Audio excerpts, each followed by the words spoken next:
Puji Tuhan, Bapak, Ibu, dan saudara-saudari yang saya kasihi.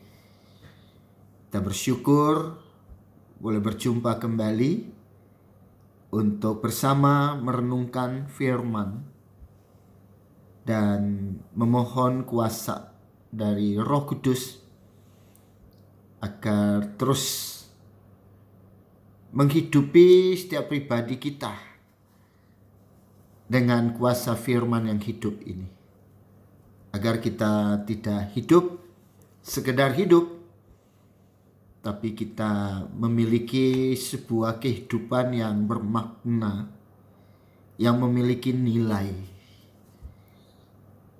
dan bukan nilai dunia, tapi nilai kerajaan Allah. Kita berdoa, bersyukur untuk pertolongan Tuhan. Hari lepas hari kami boleh lewati, tentunya dengan berbagai problema, tapi juga ada banyak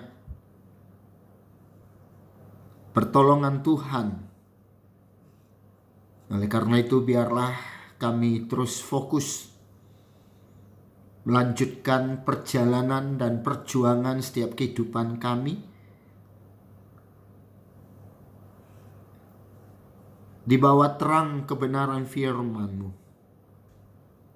Mari Bapa Surgawi, dengan segala kerendahan hati kami boleh bermohon agar Engkau terus menerangi setiap hati kami, agar kami dapat menjalani setiap aspek kehidupan kami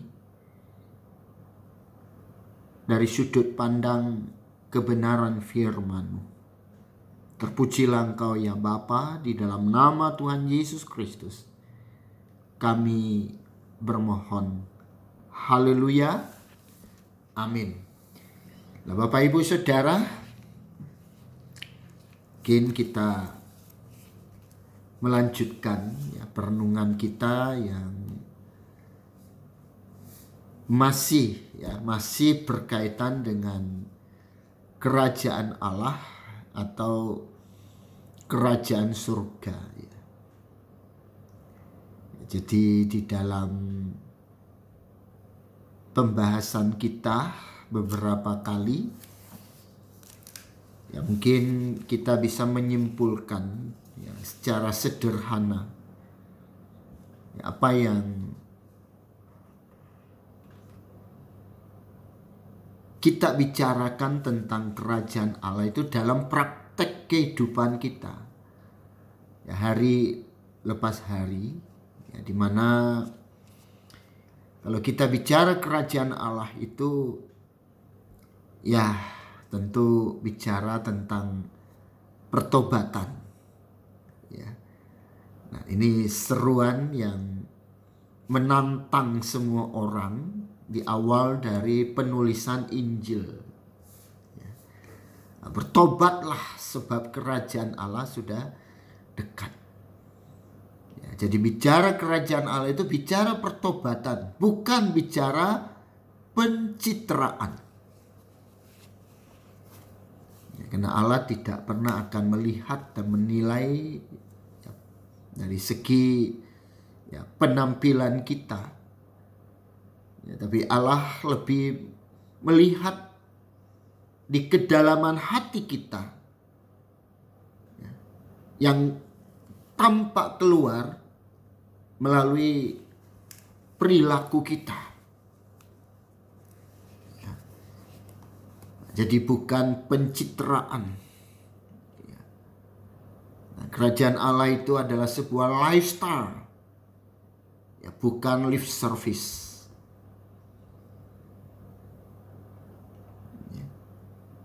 Jadi bicara kerajaan Allah itu bicara apa? Ya, bicara prestasi, ya, bukan bicara ambisi. Ya, bicara realita, bukan bicara ritual semata. Karena apa? Karena kerajaan Allah itu bicara tentang nilai. Ya, nilai tambah. Ya, kingdom value. Oleh karena itu hari ini ya, kita bisa membaca bersama-sama ya dari Matius 6 ya, ayat 33. Itu berkaitan dengan kerajaan Allah yang dimana bunyi dari ayat tersebut, tetapi carilah dahulu kerajaan Allah dan kebenarannya. Ya. Nah, jadi cari dahulu, ya, utamakan ya, Allah di atas yang lain. Ya, cari dahulu kerajaan Allah dan kebenarannya. Jadi jangan di satu sisi kita mencari kerajaan Allah, tapi di sisi yang lain hidup dengan penuh keonaran, bukan kebenaran. Ya, jadi saya selalu mengatakan dalam konteks kesatuan tubuh Kristus. Ya, kita bisa berbeda-beda organisasi, mungkin juga berbeda-beda doktrin, ya, tapi kita satu di dalam Tuhan. Ya, kita harus menjaga kesatuan tubuh Kristus. Ya. Bagaimana semua kita punya cita-cita masuk surga, tapi di dunia kita terus bertengkar, berselisih, ya, penuh dengan kegaduhan. Ya, bukankah salah satu hal yang pernah kita bahas, ya, bahwa gereja tubuh Kristus, kita, baik secara pribadi maupun dalam satu komunitas, ya, punya tugas untuk menghadirkan kerajaan Allah di bumi, membawa damai, sejahtera, shalom Allah ada di tengah-tengah setiap kehidupan kita. Oleh karena itu Bapak, Ibu, dan Saudara, itu kunci. Ya, mengutamakan Tuhan di atas kepentingan diri kita. Ya, mengutamakan kesatuan Kristus, tubuh Kristus. Ya. Di atas berbagai ambisi-ambisi yang kerap kali memunculkan banyak konflik internal. Karena apa, Bapak Ibu Saudara? Sekali lagi kita kalau bicara nilai tambah, kita harus bisa memberikan nilai yang positif.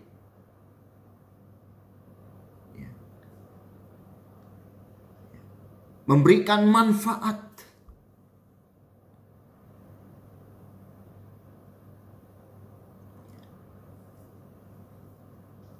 Jadi kalau kita mencari dahulu kerajaan Allah dan kebenarannya, maka semua itu akan ditambahkan kepadamu. Jadi kita menjadi sosok pribadi yang selalu memberi nilai.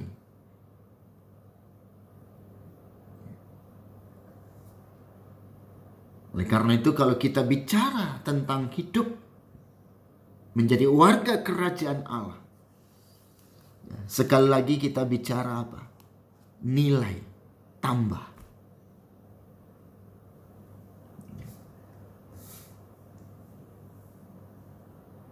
Nah, nilai tambah itu akan terrealisasi secara nyata. Nah, bukan hanya sekedar sebuah pencitraan. Yaitu ketika kita mengizinkan Kristus bertambah-tambah dalam diri kita. Dan kita menjadi semakin berkurang-kurang. Dalam catatan Yohanes, Injil Yohanes, biar Kristus semakin bertambah-tambah dan saya semakin berkurang. Artinya kita harus rela melepaskan ego kita demi kerajaan Allah. Kita harus siap dengan segala konsekuensi. Sehingga kita harus membekali diri. Membekali diri. Dan apa yang dikatakan di dalam kitab Petrus. Dalam 2 Petrus pasal 1. Mulai ayat yang ketiga. Mari kita baca. 2 Petrus pasal yang pertama ayat yang ketiga. Karena kuasa ilahinya telah menganugerahkan kepada kita segala sesuatu yang berguna untuk hidup yang saleh oleh pengenalan kita akan Dia yang telah memanggil kita oleh kuasanya yang mulia dan ajaib. Dengan jalan itu Ia telah menganugerahkan kepada kita janji-janji yang berharga dan yang sangat besar, supaya olehnya kamu boleh mengambil bagian dalam kodrat ilahi dan luput dari hawa nafsu duniawi yang membinasakan dunia. Nah, mulai ayat 5. Perhatikan. Nah, justru karena itu, oleh karena alasan di ayat yang kita baca di atas, maka kita, kamu harus sungguh-sungguh berusaha. Sungguh-sungguh berusaha.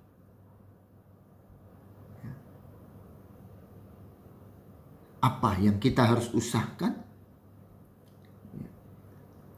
Untuk menambahkan kepada imanmu kebajikan. Dan kepada kebajikan pengetahuan. Dan kepada pengetahuan penguasaan diri. Kepada penguasaan diri ketekunan. Dan kepada ketekunan kesalehan. Dan kepada kesalehan kasih akan saudara-saudara. Dan kepada kasih akan saudara-saudara kasih akan semua orang.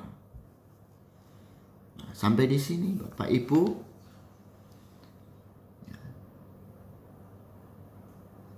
Saya mau mengatakan bahwa hidup di dalam kerajaan Allah tidak statis.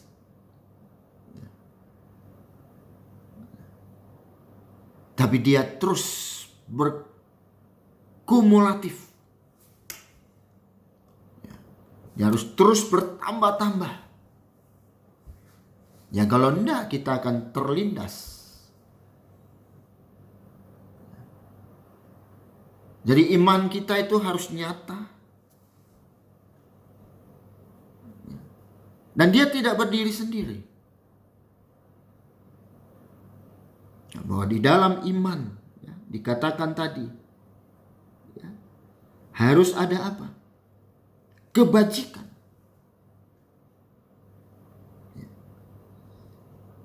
Kemudian di dalam kebajikan harus punya pengetahuan.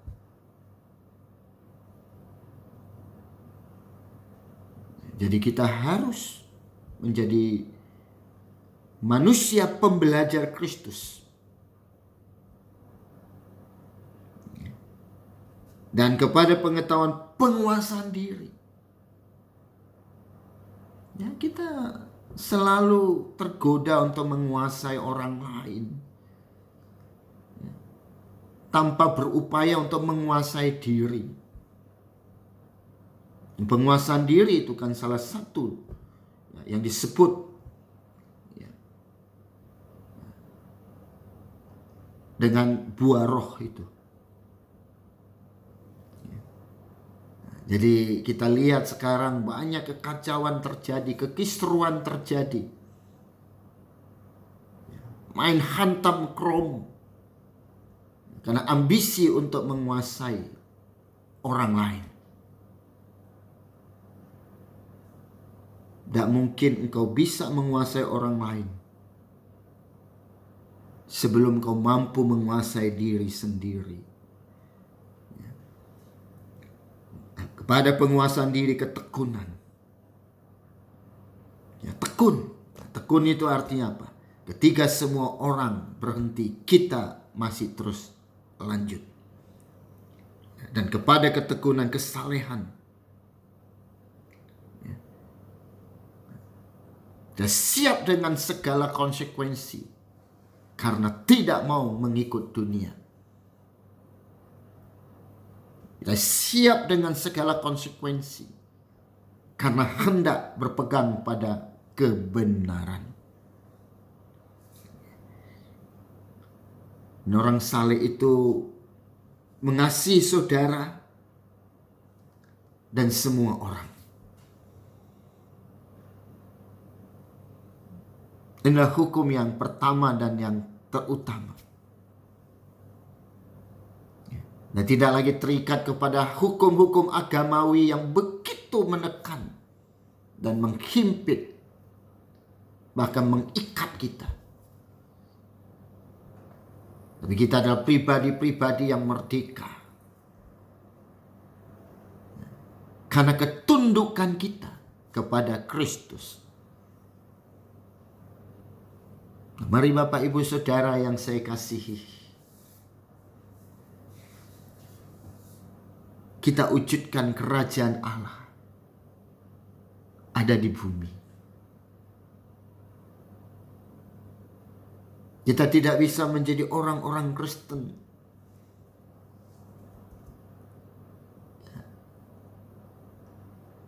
robot yang dikendalikan dengan remote. Tapi menjadi orang Kristen yang memberi hidup dipimpin oleh Roh Kudus.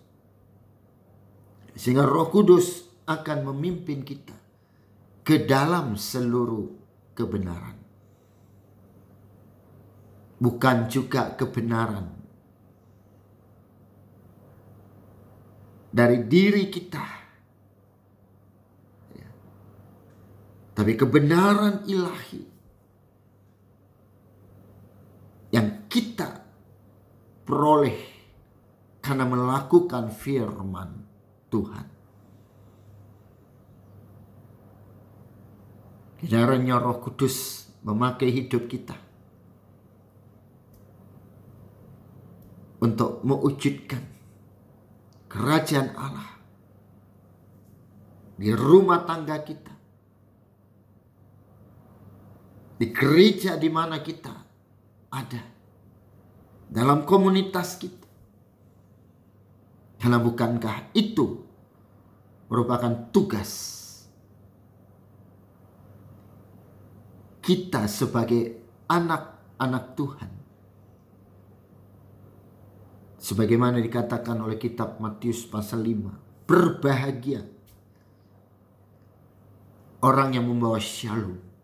Jadi shalom bukan hanya sekedar di lidah dan bibir kita, tapi shalom ada dalam seluruh hidup kita. Tuhan memberkati kita semua. Puji Tuhan. Terima kasih Bapa. Pakailah hidup kami menjadi alat Tuhan yang selalu menghadirkan shalom Allah ada di tengah-tengah setiap kehidupan kami.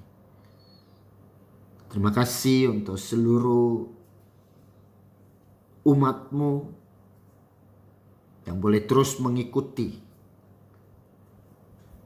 sapaan firman-Mu dalam program sapaan firman gembala, bahwa Engkaulah Allah gembala kami satu-satunya yang akan terus menuntun kami, membimbing kami ke air yang tenang dan membaringkan kami di rumput yang hijau. Menyegarkan setiap dahaga jiwa kami. Memuaskan setiap dahaga jiwa kami. Dan yang terus memakai kami menjadi alat kemuliaan-Mu. Dan alat berkat dari Tuhan bagi semua orang. Dalam nama Tuhan Yesus Kristus, Tuhan dan Juru Selamat, kami berdoa dan bersyukur. Haleluya. Amin. Puji Tuhan. Sampai jumpa kembali. Tuhan Yesus memberkati kita semua. Amin.